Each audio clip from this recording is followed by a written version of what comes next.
June 19th, 1944. Dawn breaks over the Philippine Sea. The water is flat and metallic, stretching to the horizon without movement. Above it, the sky is already alive. On the deck of an American aircraft carrier, engines cough into motion, propellers whir, deck crews move with reversed urgency, hands signaling, bodies bending low against the wind. Every motion is timed, every second accounted for. Below deck, fuel lines are primed, elevators rise and fall. Fighters roll forward, one after another, disappearing into the morning air. The cycle never stops. Launch, recover, refuel, rearm, launch again. Hundreds of miles away, Japanese pilots climb into their cockpits under a different rhythm. Longer distances, fewer replacements, tired ground crews, aircraft that must make every strike count because there may not be time for another. This battle will not be decided by who flies bravest. It will be decided by who can move faster, reset quicker, and repeat the process without breaking. As the sun lifts higher, two carrier forces accelerate toward collision, carrying with them years of doctrine, training, and hidden limitations that are about to be exposed. By the summer of 1944, the Pacific War had entered a decisive phase. For the United States, the long island-hopping campaign was no longer about survival. It was about closing the distance to Japan itself. Every operation now carried strategic weight beyond the battlefield, each captured airfield and anchorage tightening the perimeter around the Japanese home islands. At the center of this tightening noose lay the Mariana Islands, Saipan, Tinian, Guam. To American planners, these islands were more than stepping stones. They were launch platforms. From their coral runways, the new B-29 Superfortress bombers could reach Tokyo, Nagoya, Osaka. For the first time, the industrial heart of Japan would be within sustained bombing range. If the Marianas fell, the war would enter an entirely new and more dangerous chapter for Japan. Japanese leadership understood this with absolute clarity. Since 1943, the Imperial Japanese Navy had watched its defensive perimeter collapse outward. Solomons, New Guinea, the Gilberts, the Marshalls. Each retreat had been justified as temporary. The Marianas could not be. They were declared part of the inner defense line, politically and psychologically inseparable from the home islands. Admiral Somu Toyota, Commander-in-Chief of the Combined Fleet, believed the Marianas must be defended at all costs. Losing them would not merely shorten the war, it would expose Japan's vulnerability to its own people. Thus, when American amphibious forces moved towards Saipan in June 1944, the Imperial Japanese Navy activated Operation A-Go. This was to be the decisive carrier battle Japan had been waiting for. The plan rested on a familiar idea: draw the American fast carrier forces into range, strike them with massed air attacks, and destroy enough flight decks to halt the invasion. The logic echoed earlier successes at Pearl Harbor in early 1942, but the conditions were no longer the same. The Japanese carrier force assembled for A-Go was formidable on paper: 9 carriers, over 400 aircraft, veteran commanders with decades of naval aviation experience. Vice Admiral Jisaburo Ozawa took command of the mobile fleet, sailing east from the Philippines. His carriers, Taiho, Shokaku, Zuikaku, and others, represented the remaining core of Japanese naval aviation. But beneath the surface strength lay severe weaknesses. The greatest of these was time. Since the catastrophic losses at Midway in 1942 and the grinding attrition over Guadalcanal, Japan had been bleeding experienced pilots faster than it could replace them. Training programs had been shortened, flight hours reduced. Many pilots now entering combat had only a fraction of the experience their predecessors once possessed.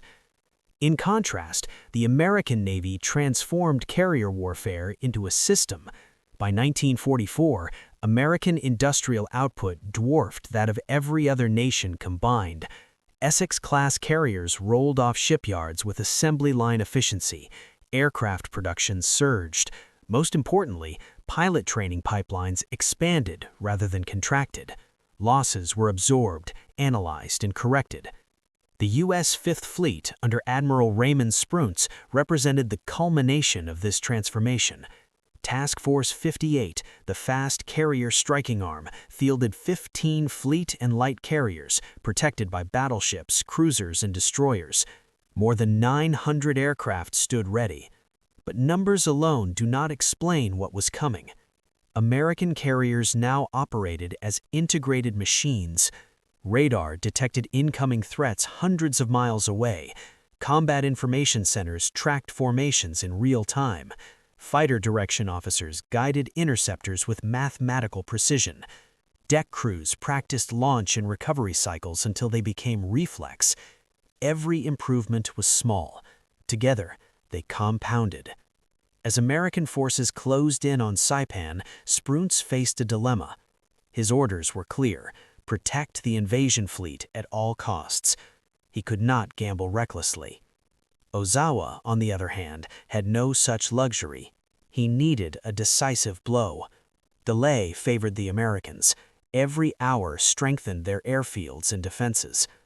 Two carrier fleets now moved toward each other across open ocean, not as mirror images, but as products of entirely different wartime realities. And at the center of it all lay an unglamorous truth.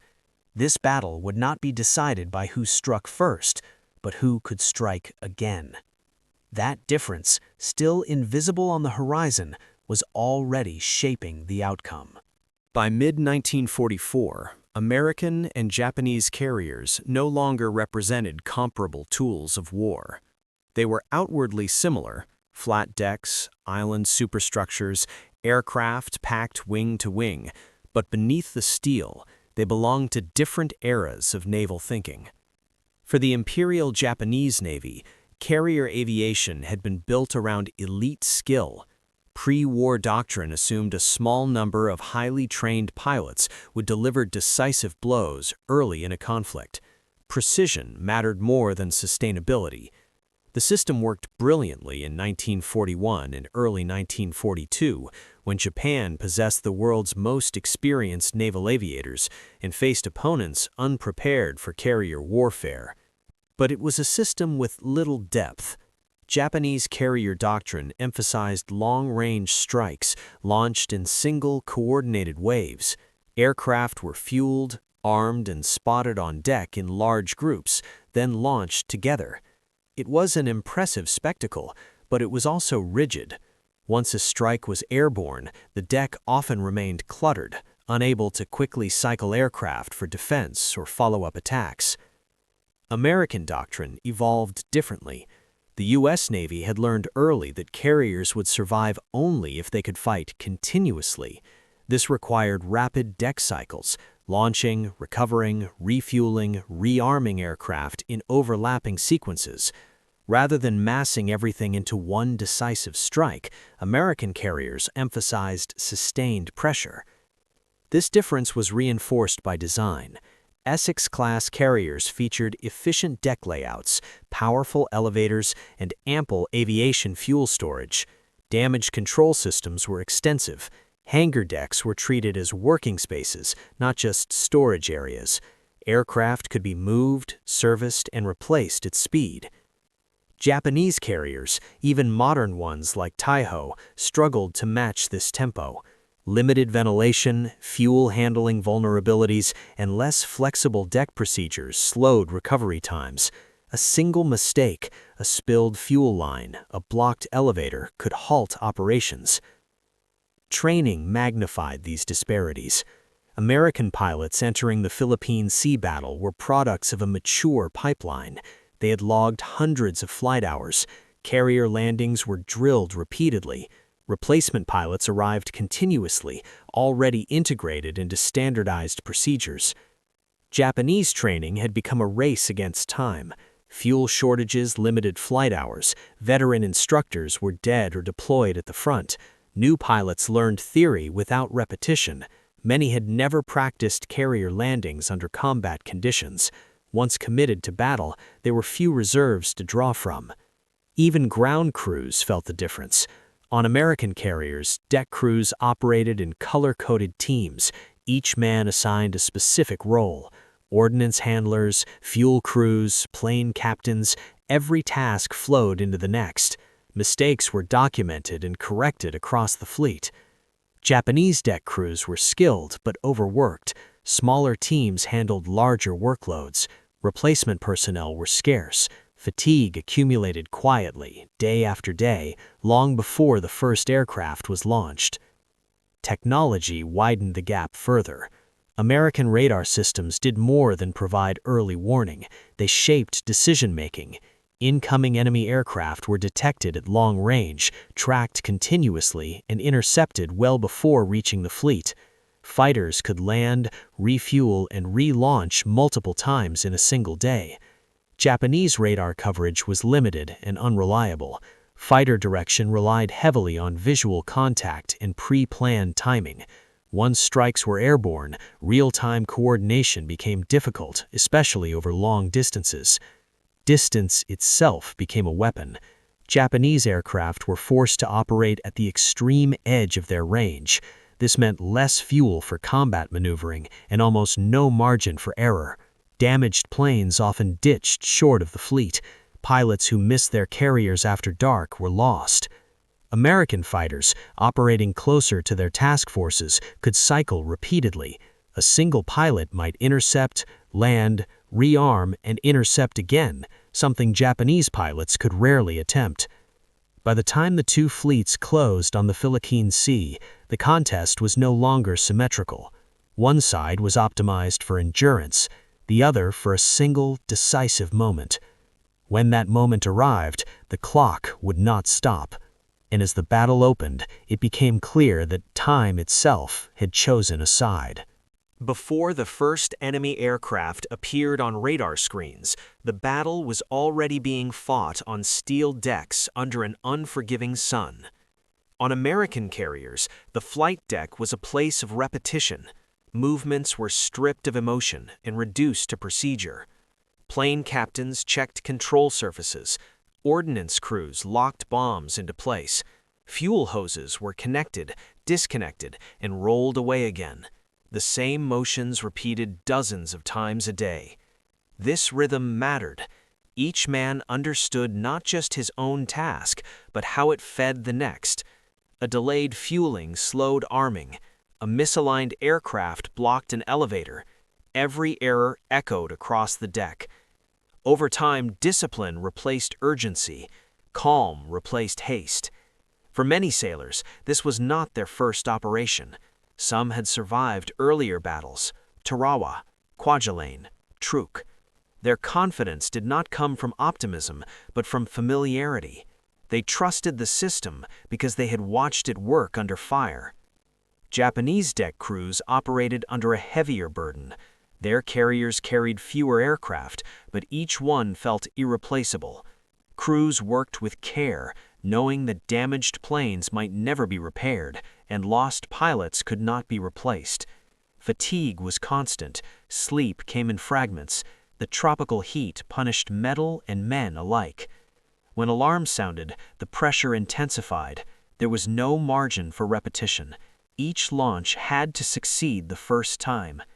This difference in human tempo shaped the battle as surely as any aircraft. Carrier warfare in 1944 was no longer just about aircraft performance, it was about information.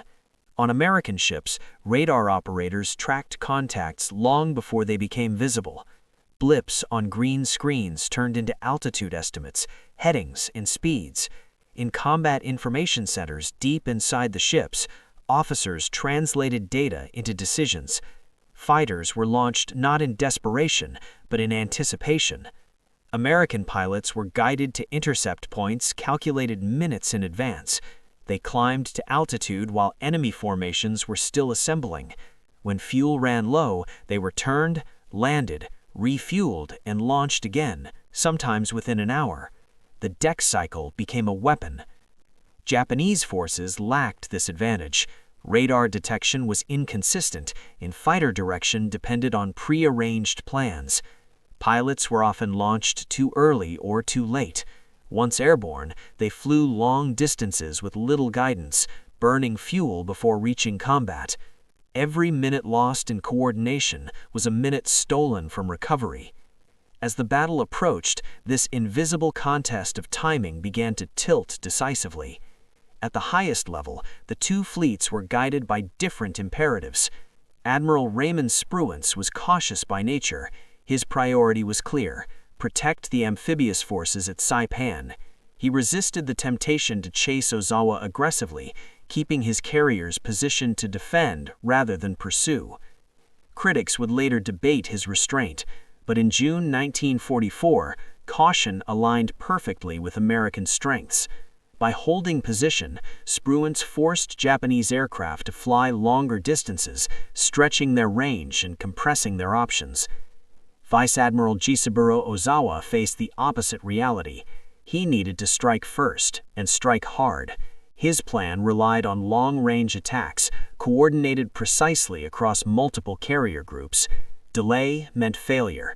Every hour without contact increased the risk of detection and interception. Ozawa understood the risks. He accepted them because there were no alternatives. As dawn broke on June 19th, both commanders committed to paths shaped by forces larger than themselves. One trusted endurance, the other gambled on a moment. The air above the Philippine Sea was about to reveal which approach could survive repetition. The Philippine Sea was vast, an open expanse that magnified every tactical decision. Japanese strike doctrine relied on range. Ozawa intended to use land-based aircraft from Guam and his carrier air groups together, forcing American fighters to divide their attention. In theory, the distances favored Japan.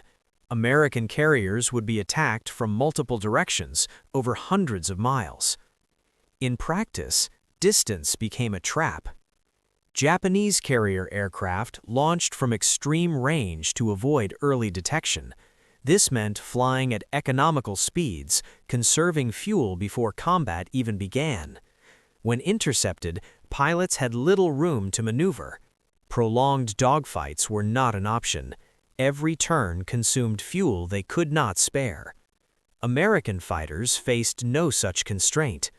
Operating closer to their carriers, Hellcats could climb aggressively, fight, disengage, and return.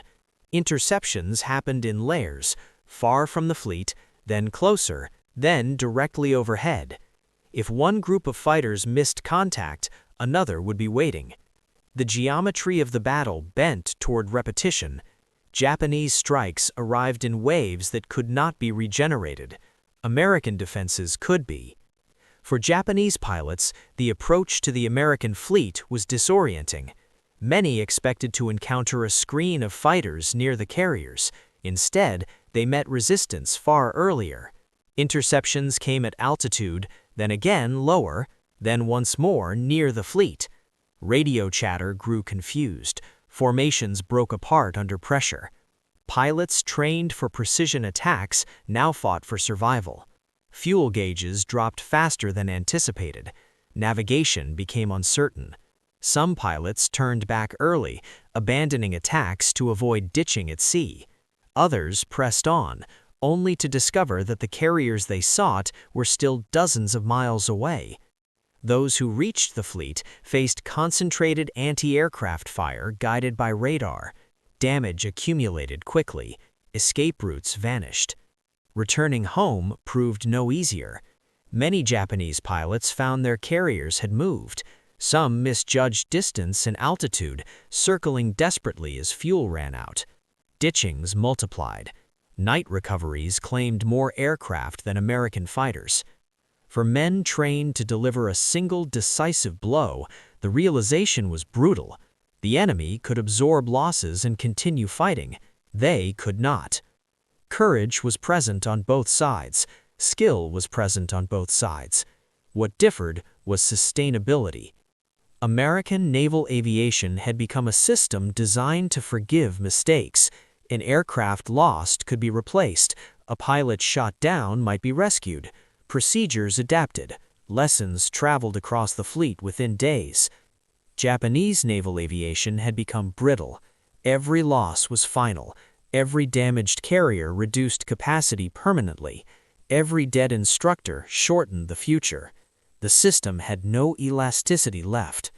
This was not a failure of bravery, it was a failure of structure. As June 19 moved toward its decisive hours, this imbalance sharpened. The battle was no longer about individual engagements, it was about whether one side could continue launching aircraft at all. The answer would arrive in the form of radar contacts, approaching fast. Shortly after 10 a.m., radar screens aboard American carriers began to fill. Contacts appeared at long range, faint, then unmistakable. Large formations, high altitude, coming in from the west. The first Japanese strike was airborne. Fighter direction officers acted immediately. Interceptors were launched in sequence, not in panic. Hellcats climbed steadily, guided by vectors calculated deep inside the carrier's combat information centers. There was no rush. Time was on their side. At approximately 10:30 a.m., American fighters made contact. The Japanese formation was still assembling, its aircraft spread across miles of sky. Before bombers could tighten their formations or descend to attack altitude, they were engaged. The first engagements happened far from the fleet, where Japanese pilots had expected relative safety. Losses began to mount quickly. American pilots, flying the F-6FH Hellcat, exploited altitude and numbers. Radar guidance allowed them to concentrate force repeatedly. A Japanese bomber group broken apart could not be reassembled. Survivors pressed on individually or turned back entirely. Yet more waves followed. Throughout the late morning and early afternoon, Ozawa launched successive strike groups. Each one faced the same reality: detection, interception, attrition. The American deck cycle absorbed the effort. Fighters landed, refueled, rearmed, and returned to the sky. Some American pilots flew 4 or 5 sorties in a single day. By contrast, Japanese pilots flew once, and often not back. By early afternoon, fragments of Japanese strike groups began to reach the American fleet. A handful of aircraft broke through, bombs fell, torpedoes were launched, but coordination was gone. Attacks were piecemeal, ineffective, and costly. Anti-aircraft fire finished what fighters began. American carriers suffered damage, but none were crippled. The system held. As the day wore on, the imbalance became unmistakable. Each Japanese strike grew smaller. Each American response remained full strength. By late afternoon, the sky itself seemed to belong to one side. Japanese pilots attempting to return faced a final enemy: distance. Many never found their carriers. Others ran out of fuel within sight of the fleet. Ditchings spread across the sea like punctuation marks at the end of a sentence already written. But the decisive moment had not yet fully arrived. That would come with the collapse of Japan's carrier air arm and the realization that there would be no recovery cycle to follow. As darkness approached on June 19, 1944, the outcome of the air battle was already beyond reversal.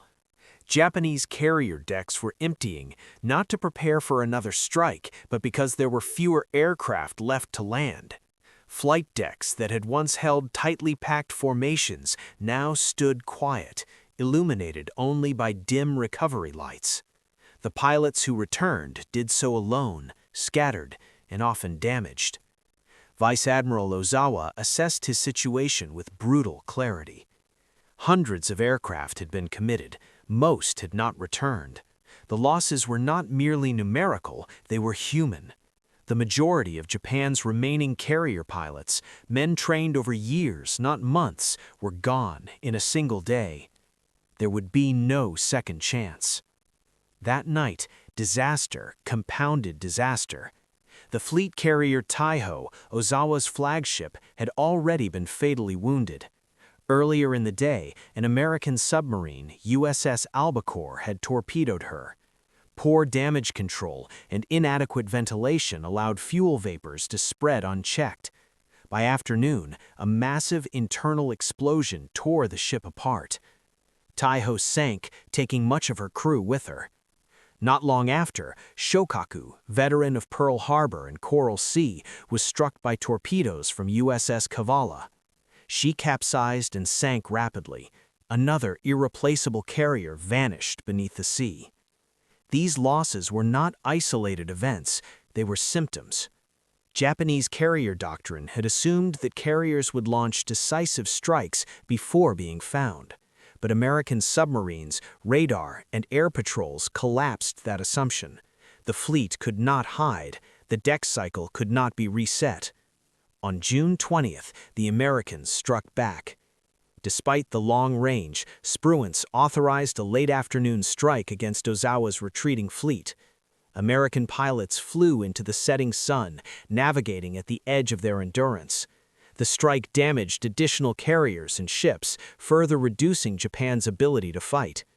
Many American pilots ditched on return, rescued later by destroyers in one of the most dangerous recovery operations of the war. Even in victory, the cost of distance remained. But the difference endured. American losses could be replaced, Japanese losses could not. By the end of June 20th, the Imperial Japanese Navy's carrier air arm had ceased to exist as an effective fighting force.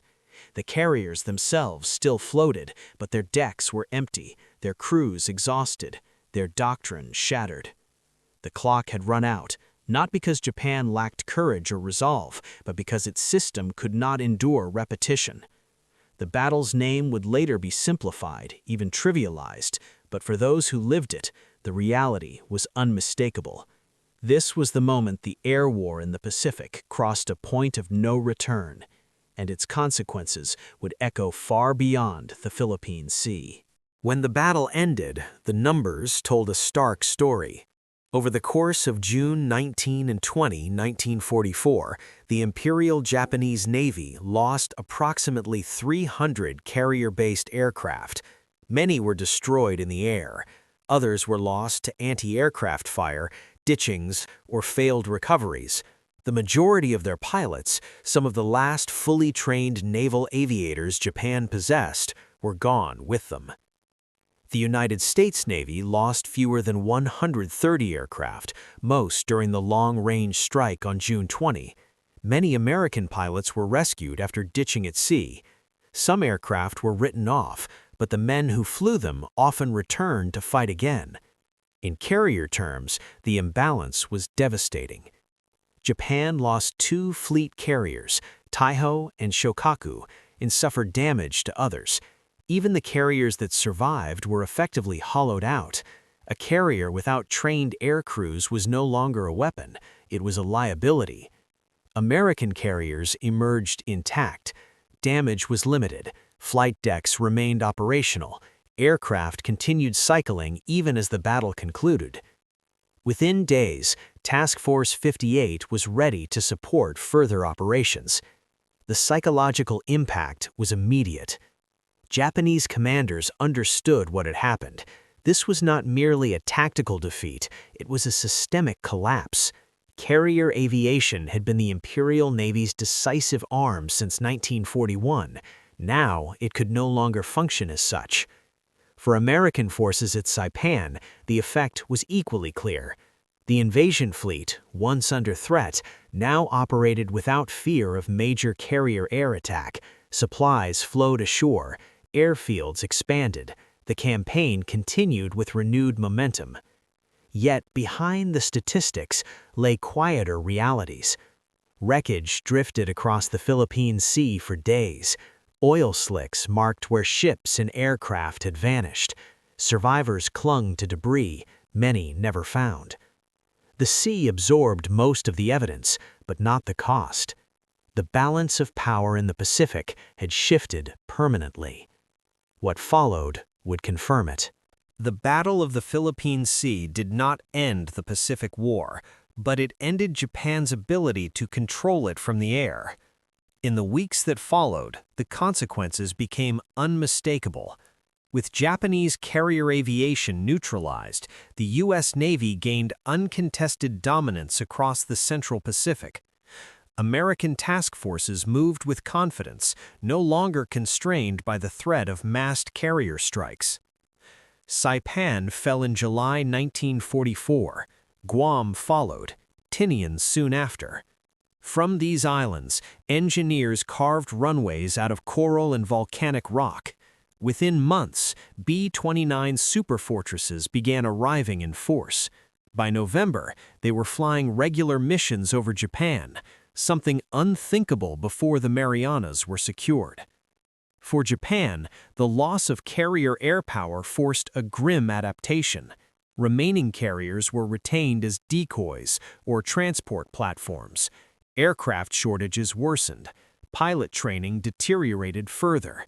Naval aviation shifted from offensive doctrine to desperate improvisation. The initiative was gone. The Imperial Navy would attempt one last gamble in October 1944 at Leyte Gulf, but it would do so without an effective air arm, using carriers largely empty of aircraft, sacrificed to draw American forces away from the landing beaches. That decision traced directly back to the Philippine Sea. American doctrine, by contrast, accelerated. Lessons from deck cycles, fighter direction, and long-range strike coordination were absorbed and refined. Carrier task forces became faster, more autonomous, and more lethal. By 1945, they would operate off Iwo Jima, Okinawa, and the Japanese home islands themselves. Yet the aftermath was not triumphal for those who had fought. Pilots remembered the empty sky after the last interceptions. Deck crews remembered the silence after engines stopped. Rescue ships continued searching for survivors long after hope had faded. The battle's nickname, coined later, masked its gravity. What had occurred was not a rout, it was the collapse of a system under pressure it could no longer withstand. History would record it as a turning point. Those who lived through it understood it as an ending. And in that ending lay the shape of the war still to come. The Battle of the Philippine Sea was, in many ways, a battle against time itself. It was not merely a contest of courage, tactics, or machines. It was a test of endurance, of repetition, of a system's ability to function under relentless pressure. American carriers thrived because they could cycle again and again, repairing, refueling, and relaunching aircraft faster than Japan could respond. Japanese forces faltered not for lack of bravery, but because their system had no elasticity left. Every delay, every exhausted pilot, every lost aircraft compounded until the strike force could no longer exist as a fighting unit. This lesson resonates beyond the Pacific, beyond World War II. Modern warfare, air, naval, even digital, favors systems that can endure, adapt, and repeat. The courage of individuals remains vital, but it is amplified only by the rhythm and reliability of the structures around them. In the Philippine Sea, the invisible weapon was time, the measured seconds of takeoff and landing, the hours between refueling cycles, the days of pilot training and deck preparation. Mastery over these cycles created decisive advantage. For the men who watched the sky that June, the sight of planes taking off, landing, and relaunching was both awe-inspiring and terrifying. The speed of repetition, the industrialized precision, revealed the mechanized nature of modern warfare, a reality that individual heroism alone could not overturn. The Philippine Sea proved that in a war measured in minutes and hours, systems mattered more than men. Endurance more than audacity, and in that realization lies the quiet, enduring legacy of what became known as the Great Marianas Turkey Shoot, a demonstration of how mastery over time and logistics can determine the fate of nations, even before a single shot is fired.